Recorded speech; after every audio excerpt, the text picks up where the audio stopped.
एक सास द्वारा रचित अपनी बहू पर यह कविता बहुत ही प्यारी व निराली है। मेरी बेटी। एक बेटी मेरे घर में भी आई है। सिर के पीछे उछाले गए चावलों को माँ के आंचल में छोड़कर, पाँव की अंगूठी से चावल का कलश लुढ़का कर, महावर रचे पैरों से महालक्ष्मी का रूप लिए बहू का नाम धरा लाई है। एक बेटी मेरे घर में भी आई है।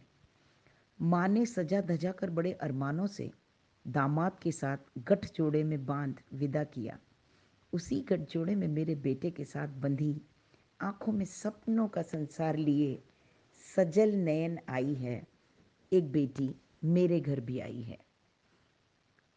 किताबों की अलमारी अपने भीतर संजोए गुड्डे गुड़ियों का संसार छोड़कर, जीवन का नया अध्याय पढ़ने और जीने माँ की गृहस्थी छोड़ अपनी नई बनाने बेटी से माँ का रूप धरने आई है। एक बेटी मेरे घर भी आई है। माँ के घर में उसकी हंसी गूंजती होगी। दीवार पर लगी तस्वीरों में माँ उसका चेहरा पढ़ती होगी। यहाँ उसकी चूड़ियाँ बजती हैं। घर के आंगन में उसने रंगोली सजाई है। एक बेटी मेरे घर में भी आई है। शायद उसने माँ के घर की रसोई नहीं देखी। यहाँ रसोई में खड़ी वो डरी डरी सी घबराई है। मुझसे पूछ पूछ कर खाना बनाती है।